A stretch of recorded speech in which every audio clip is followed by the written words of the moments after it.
morning, everybody, and welcome to the Plant Protein Alliance of Alberta's Innovation in Agtech, Drones and Robots webinar. Please introduce yourself in the chat window. If you could please put your name and where you're from and what you're most interested in learning about today. We'd like to get to know you a little bit better, and it gives us a good idea of who's attending. As you can see just to the right, we have a schedule of what's going to happen today. So I'm going to hop right into some introductions of our guest speakers and who you can expect to hear from today. So my name is Chris Glass. I'm a marketing specialist, and I'm going to be your host for today's webinar. Shannon Snaden is also a marketing specialist, and she'll be handling the breakout room portion. Handling our Q&A today is our communications director, Barb Wilkinson. And our three guest speakers, George, Yevgen, and Alex, are from Olds College, and they're going to talk to you about their background and what they're doing in robots and drones. Before we turn it over to our guest speakers, I wanted to talk a little bit about the Plant Protein Alliance of Alberta, who we are, what our mission is, what our vision is, and how you can get a little bit more in touch with us if you have more questions or you want to buy a membership and get involved. We are fairly new to the nonprofit space, starting in 2018, but we've made a significant impact so far. What we're working to do is growing the plant and plant protein processing industry in Alberta and building awareness of what is available in our province in this space. Super important because most of our, currently right now, we export most of our agricultural processes, products unprocessed to places like China and the US. And there's a great opportunity to do a lot of that here in Alberta. So that's what we're hoping to do. And we've got some great speakers from Olds College to tell you about that today. In 2019, we held 13 networking events, and in place of those networking events in this new COVID world, we're looking at holding more webinars. So our members have felt these had good value, and we're hoping that you do too. We also have a monthly newsletter that we'd like to recommend everybody sign up for. It includes member highlights, industry events, and stories on what's going on in this space and what's new in the industry. And if you're interested in becoming a member, we have a special promotion right now where you can receive 3 extra months with the purchase of an annual membership. And with that, I'd like to turn it over to our guest speakers, George, Yevgen, and Alex from Olds College. Gentlemen, take it away. Hi, everybody, and welcome. Today, we're going to talk about pretty interesting, cool stuff. You know, in the ag industry, we're always expecting an easy button. So you press the button and the system does everything for you. My point is the agricultural industry is very challenging, and behind the nice shiny picture when you see robots and satellites and drones, this is the hard work. And we're going to share some information how we integrate that. Who we are, let's just introduce ourselves. Okay, it's my turn. All right. My name is Yevgen. Originally, I'm from Ukraine. I'm 36. I'm an instructor and a course developer of GIS systems, drones, telematics, and power platform here in the Olds College. Also, I have a practice and projects across the world, like in Australia, Eastern Asia, Europe, Ukraine. So, that's it. My name is George Gaeke. I am the also instructor here at Olds College in land use planning and mostly GIS. And I also, for the last 2 years, have been leading up the drone or remotely piloted aircraft systems. That's what RPAS stands for, and that's what Transport Canada calls it. So I've been leading up that team for 2 years here and spent a lot of my summer out in the fields with drones. I'm Alex Melnitchouck. I'm Chief Technology Officer at the college. So what is the Smart Farm? It's a relatively new initiative. It's about 2-3 years old. Smart Farm, it's an actual commercially operating farm in central Alberta and belongs to the Old College. It's about 2,000 acres of arable land, hay fields, and pasture. And the main purpose of the Smart Farm is to be able to demonstrate leading-edge technologies, to bring different technologies from around the world, the best ones in the world, to utilize this land base for developing new leading-edge technologies, and of course, demonstrate that as a part of our academic process. So what we're sharing with you today is just a small part of what we're doing. There are many cool things happening here on the Smart Farm of the college. Recently, in a very short period of time, we started implementing many new tools, empowering livestock specialists, agronomists, engineers. So we're working on the projects on using thermal imagery for assessing the health of livestock, thermal imagery for analyzing stress and crop conditions. We have a number of field sensors recording field information real time. We utilize drone and satellite imagery. Actually, what you see on the screenshot is satellite monitoring, is actual hyperspectral image of the Smart Farm and town of All, taken by a sensor from the International Space Station.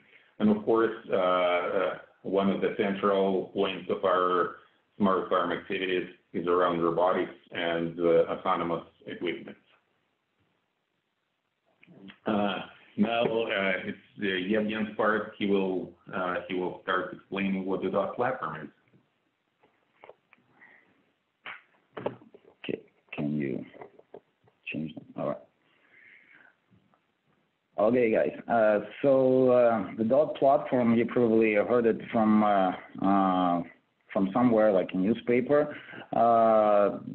It started its own career in 2017, and DOT is an autonomous power platform that consists of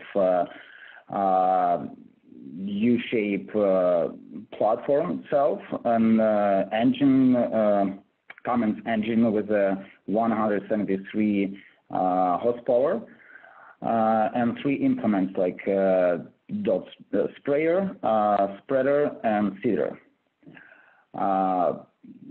You probably heard that DOT Corporation was purchased by Raven Technology.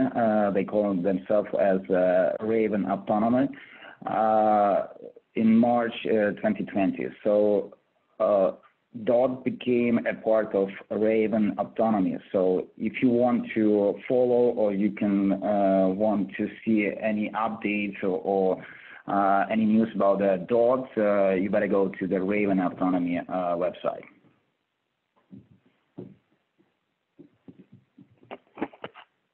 Okay, awesome. Thanks, Yevgen. And just going back to my point, how much hard work we need to put before any field equipment can operate. Of course, DOT is very new for us. DOT is very new for us. So before you will be able to use that platform in the field, everything starts with creating precise georeference field boundaries. So the reason for that, we cannot utilize just satellite or drone imagery for digitizing fields. There are a couple of reasons. DOT platform requires very accurate field boundaries for operational purposes, and another reason is the legal one. So we need to make sure that the autonomous vehicle will not hit a utility pole or a sensor or anything else in the field. So what you see here on the screen is on the left-hand side is the field boundary that is being created by the mapping vehicle, and we actually have to drive around the field using the RTK GPS signal. And of course, before we can apply any product, either seed or crop protection chemicals or fertilizer, we should provide the autonomous vehicle with the information, what exactly needs to be applied. So the first operation that we're going to demonstrate youth seeding. And of course, we can utilize either a field boundary to create a prescription file for flat rate seeding, or different types of soil maps for or biomass or seed or yield maps to create variable rate maps for seeding using zone approach. And here's our first video. Big credit to Yevgen. He spent a lot of days and hours in the field capturing the video of how the process works. So let's take a look and enjoy it.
Awesome. That's so cool. Any video like that is so inspirational. Now, switching to George, because during the growing season we have to make a number of decisions, and many of those decisions they come from the drone technology. All right. So drones are one of the tools that we use here to create maps that are then pumped into the dock platform for its different activities. Drones have been getting a lot of attention lately. They are interesting and fun devices to use, but here they're more than just toys to us. So when we're talking precision agriculture, drones become a very important tool. So even something like the one on the screen there, the Mavic Mini, which is less than 250 grams, so you don't even need a drone pilot certification to fly it. Even that drone can be used as a tool on the smart farm or in research here. So go to the next slide.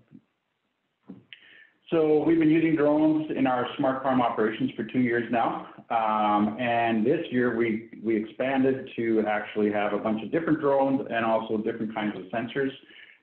So on the screen there's an example. You can see on the left the wetland research that we've been doing into hyper-accumulating plants for cleaning water. Got a drone flying over fields.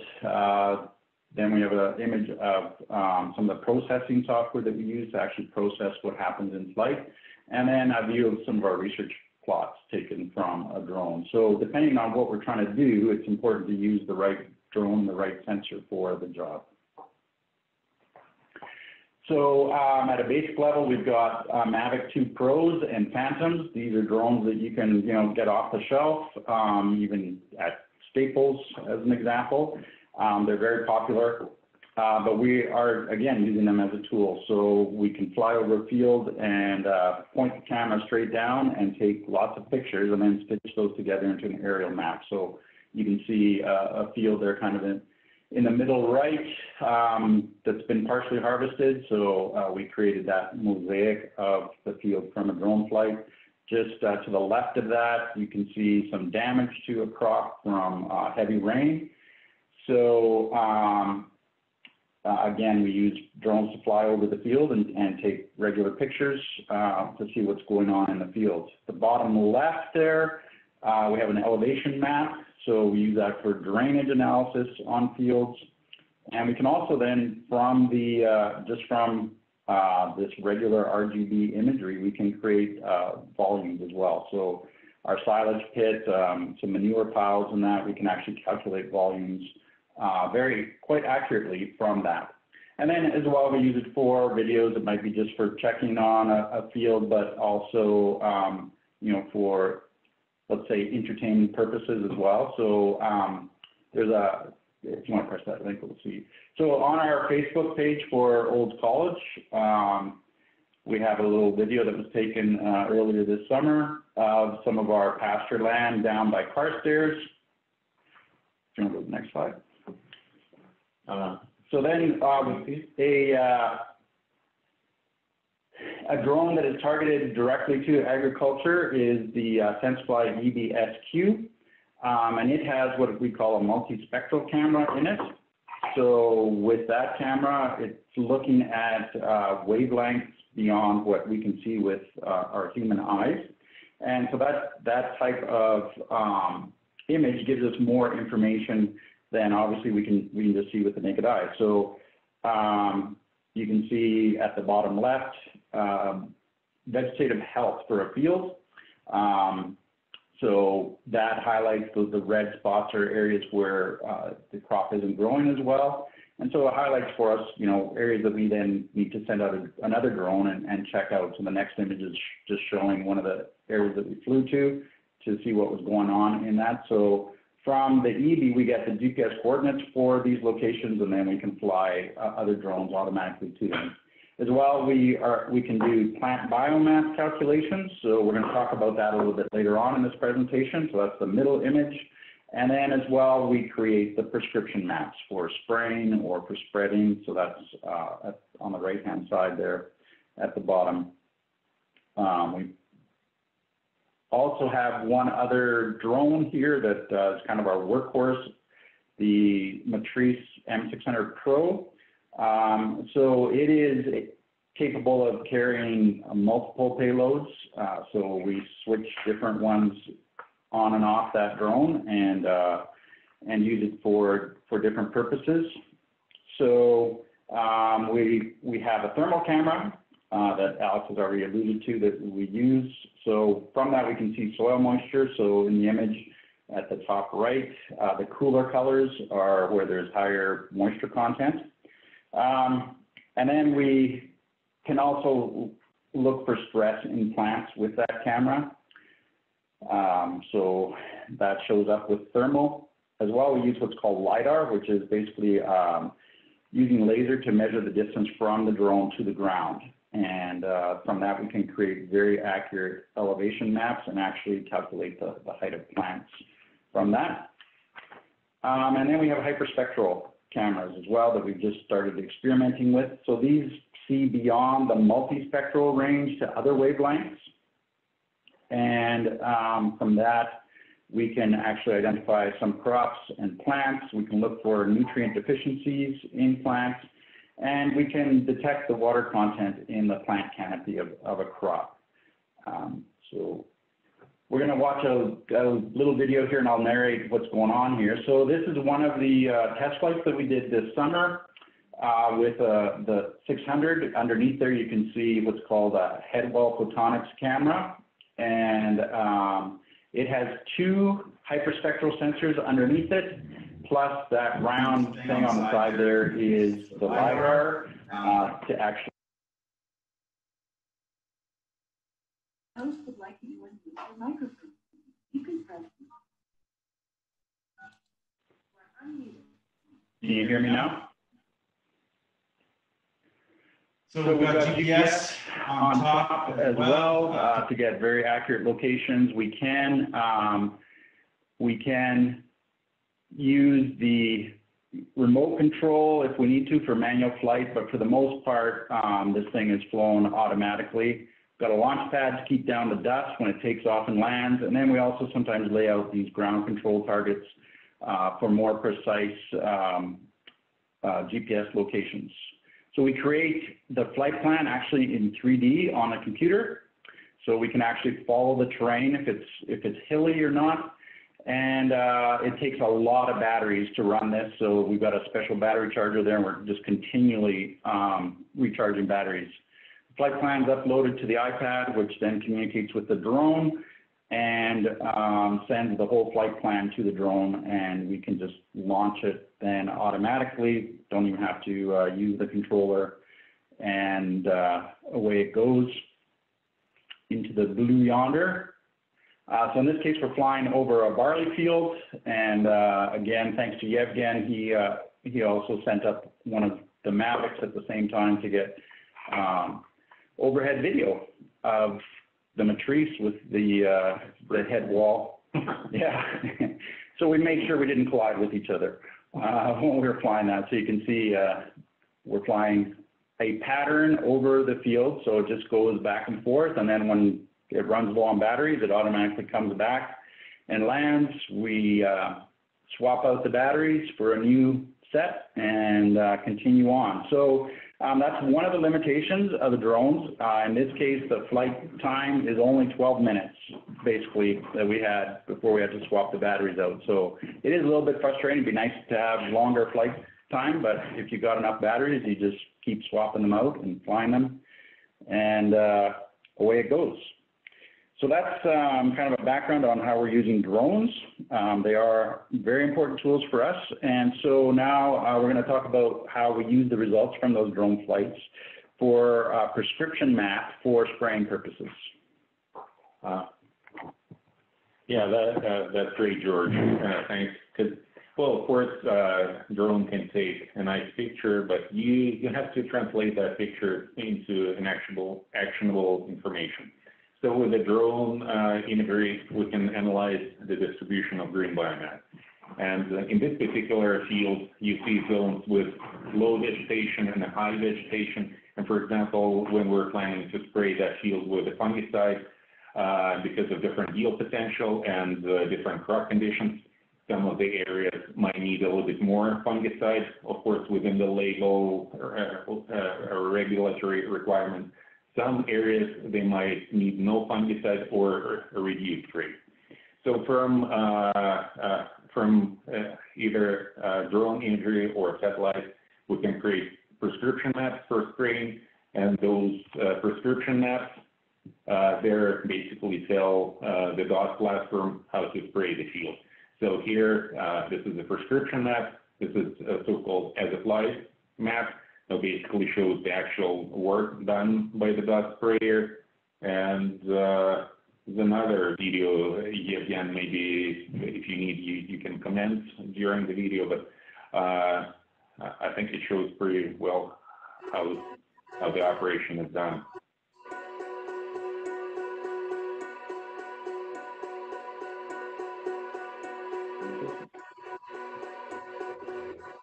Okay, so I can add some comments. During the season, we were working not only on Old College fields, but also we involved one of our neighbors, Carlsonek, with over 20,000 acres. So in total, we sprayed probably like 1,500 acres this year. Definitely, you cannot call DOT like a fully autonomy equipment. It's like a semi. So you still have to create the field boundaries, and people need to be engaged, involved into the process. So it's not a fully autonomy yet, but it's on its way. We definitely will cover more acres next year, and in our plan to seed, spray, and spread all our Old College farmland.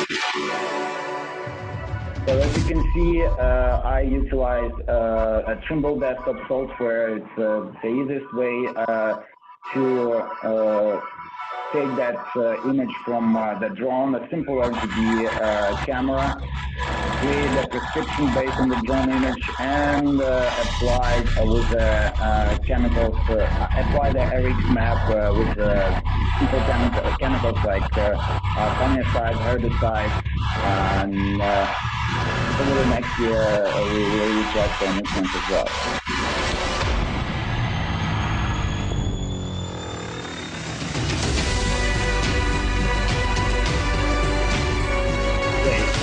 So this is the last stage we applied with fungicides on a barley field in July.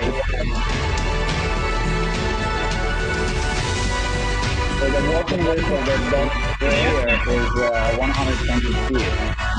DOT feeder is 30 feet.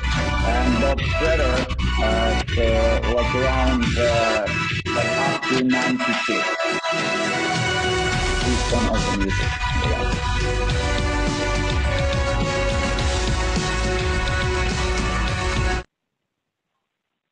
Okay, so if you can hear me, you can see how precise DOT is working on the field, and it does utilize the RTK base station signal as a half of inch.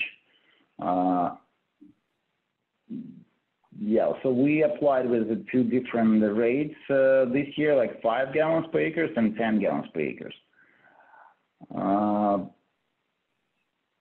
The main tank of the DOT sprayer is 1,600 gallons. It's the biggest on the market.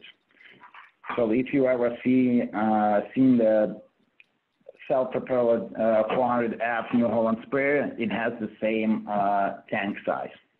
That's it. And just going back to the satellites and drones, of course, everybody knows that in Alberta it's very rare when we use fertilizer application as top dressing in the middle of the season. Most of the fertilizer is applied before the growing season. However, in some cases, in particular in hay fields on a smart farm, we might need to apply nitrogen during the growing season after the first cut. So the information that helps us to create prescriptions for variable rate fertilizing can come either from satellites or drones. From satellites, of course, the most commonly used satellite for us is Sentinel-2 from the European Space Agency. It has 10-meter spatial resolution. Or we can use drone imagery or UAVs for the same purpose. It's all just a matter of preference. So satellites gives us more scalability, and drones give more flexibility. So one of the projects we're working on is about determining the amount of green biomass in the field. As you probably know, it's a very important operational decision. You need to know during the growing season prior to harvesting how much hay you have in the field, how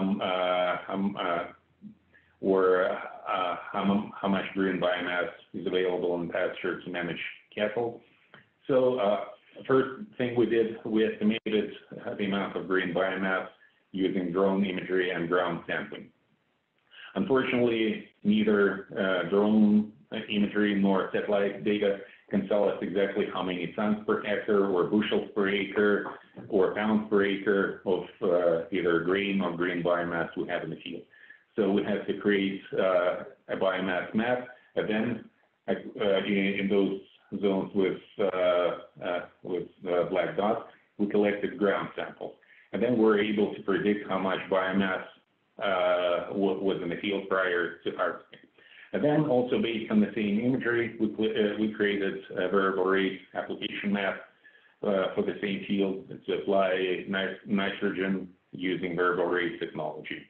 So in that particular case, there were 0 rates applied, 150 pounds per acre of, I think that was urea, and 75 pounds per acre. So, that's another video just showing how the fertilizer spreader is working.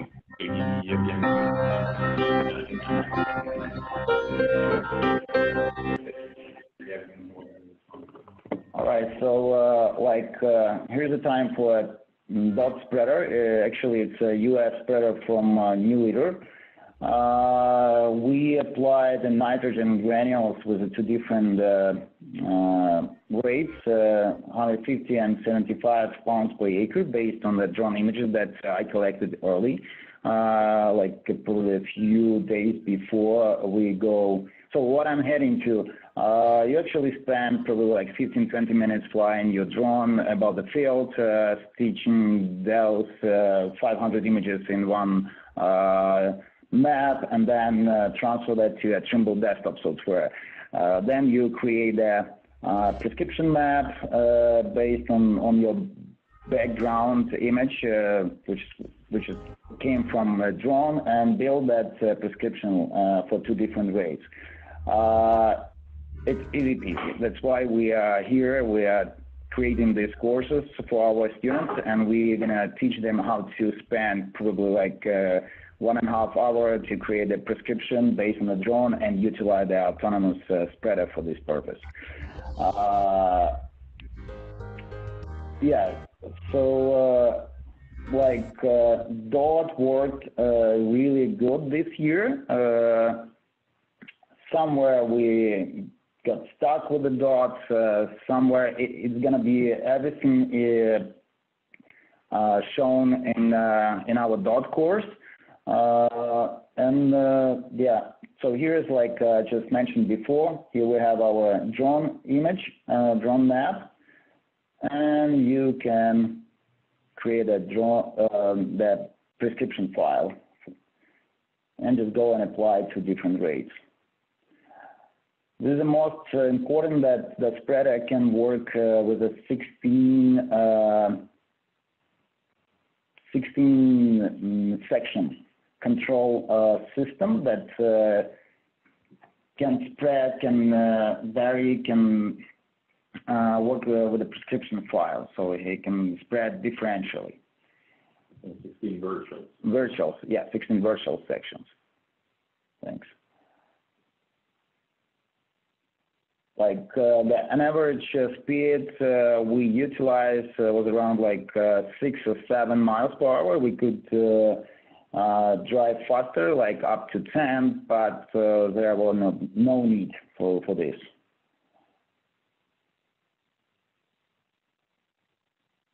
All you need is just need to find a good spot, probably like a hill on the field, in order to better see the dots, because you need to be connected to the dots like between your remote control joystick and the dot itself. So this is probably the most tricky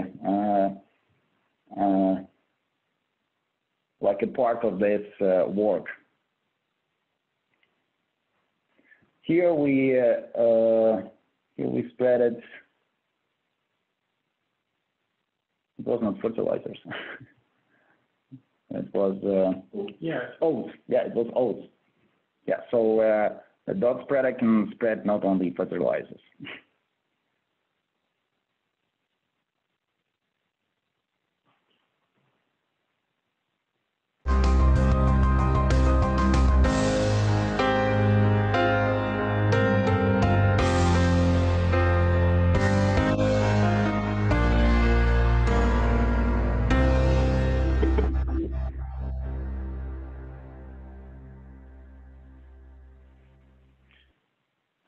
Awesome.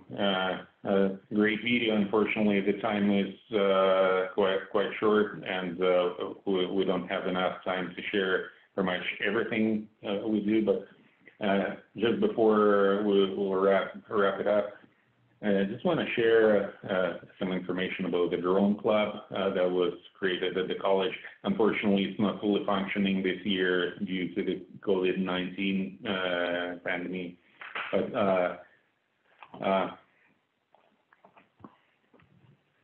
because sometimes drone technology can be different, sometimes it can be so easy.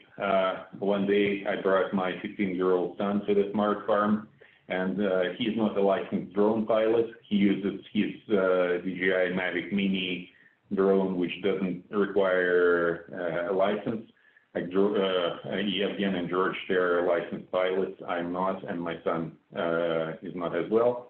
So I just gave him several tasks, how to utilize a drone. So his task was to fly to the field, go to check the status of field sensor, then take a picture of a flue and check the status of crop in the low wet area, check lodging, and check some tracks in the field. So I'm just trying to initiate that video, and okay, it's right here. So very simple. And he was given a land location where the sensors are, and he just flew over there and told me within 2 seconds that all my sensors, they're okay.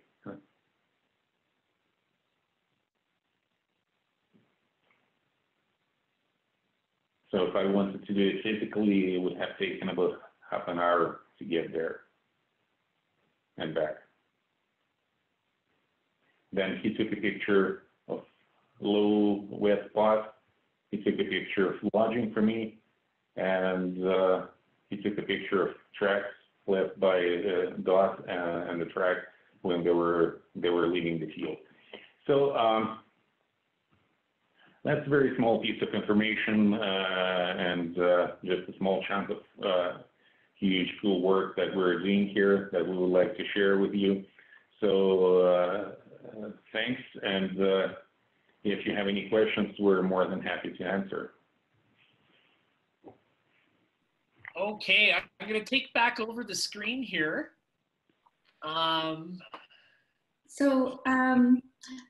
we already have one question for you.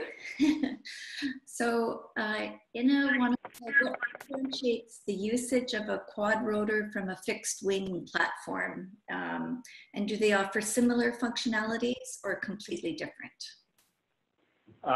They do offer some similar and then some completely different. So for example, with a fixed wing, you can't hover with it. It flies like an airplane. And so we use it to, if we know that we're going to just do a continuous flight over a field and it's quite a large field, it's a better tool to use because it uses less battery as well. So it can stay up much longer than either a quad or a hexcopter. But then if we need to actually hover over a site and look at something more closely, then that's when we would switch to a multi-rotor. As well, if we're carrying a heavier payload, so that one camera that I showed you in the video, that's a fairly heavy one, and so it requires the hexcopter to actually be able to lift it and fly with it. Okay, thank you. So, are there any better batteries for this purposes, or is that the maximum flight time that can be expected for the next while? So right now, you know, pretty much any drone you would buy now is using the best battery technology that we have at this time, and a lot of the flight time of a battery depends on the weight of the payload or the camera that you're carrying, as well as weather conditions. So if it's windy, the drone has to work harder, and so your flight time is going to be less then. So the best thing I can say is have lots of batteries and be able to keep them recharged and switch them out as needed. Right. Yeah, that looked like a lot of work, actually. Although I loved the video of the drone following the drone, so we could see what was happening. Yeah, Yevgen did a very good job on that. Yeah. So somebody says, really interesting stuff. Thank you for sharing. And she's curious if you have any industry partners, or how you can anticipate the technologies you're developing will be deployed at a larger scale. Yeah, definitely. And well, of course, as you've seen from the video, Dot and Raven, this is one of the partners. Of course, the level of complexity in the industry is still high right now, so we have to partner with different companies by their nature, by the nature of the industry. So we have a partnership with a number of companies. You can check the full list on the Smart Farm website, or on the college website, and we're definitely open to collaboration with the new partners. So if you want, we can take that discussion offline.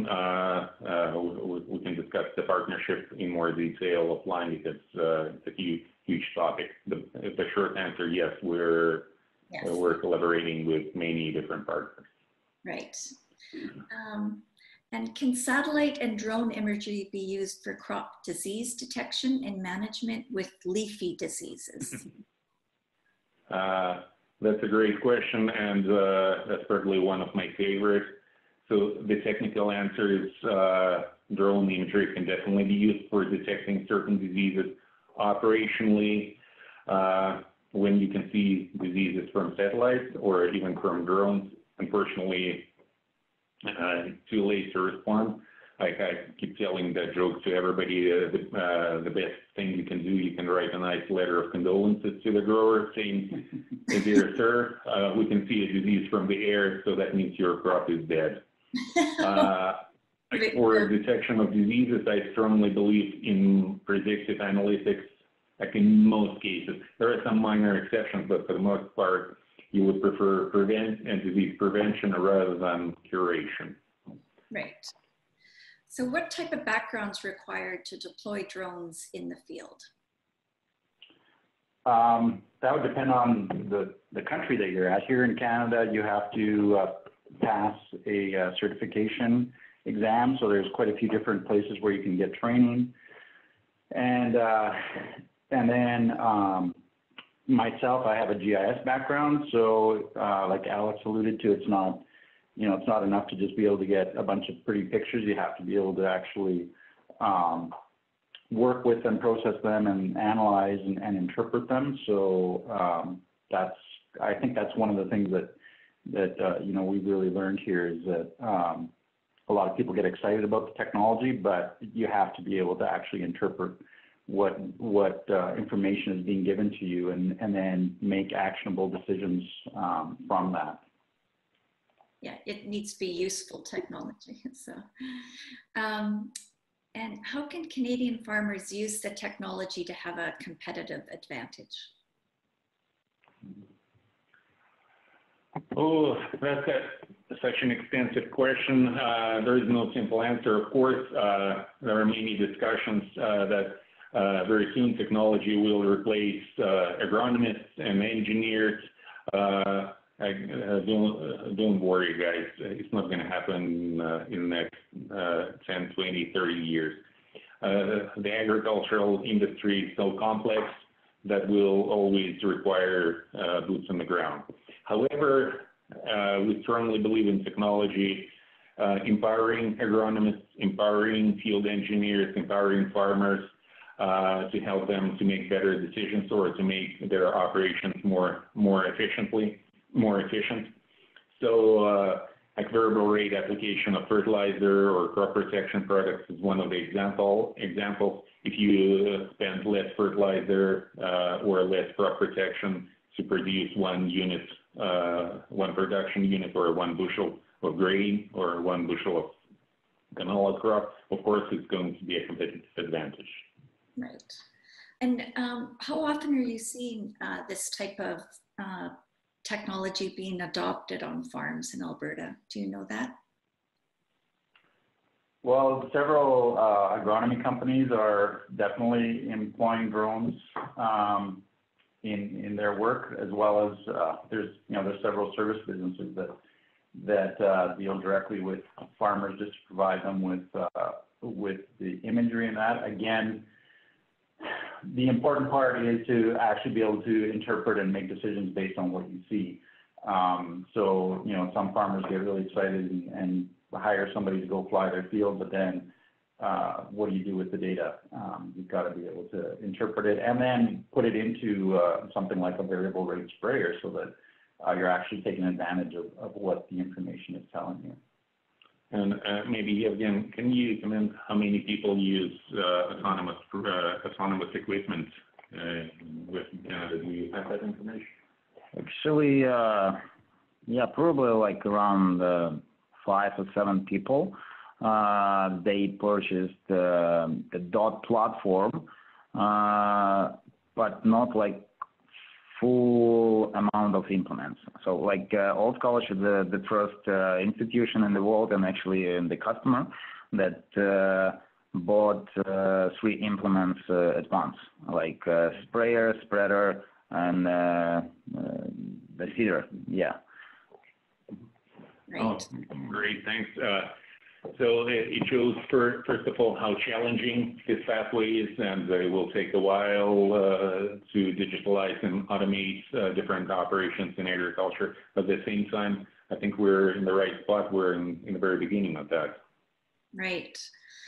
And I just want to make sure we're not missing the excellent question about the club route, because that was the one before. Yeah, no, we'll, I was just gonna hop back. I thought and so can you use this kind of precision technology in the detection and management of root diseases? Yeah, and that's one of the questions where drone technology can definitely be used to detect problematic spots. Because club root, well, of course, you all know it's a major growing problem in canola crop here. The main challenge right now is not to identify the problematic spot in the field. The main challenge is to tell exactly, okay, whether it's club root or not. So we're considering using hyperspectral imagery for that. and it's one of the ongoing projects here to see if there is any spectral difference between areas affected by clubroot and not affected. So, but that's an excellent question, and it's one of those cases when you can actually utilize drone technology for sure. Okay, so I think we'll do this last question and then we'll go into the breakout rooms for a little more one-on-one discussion. And so, do you know of an organization that can help coordinate multiple landowners to benefit from working together for low-cost data acquisition?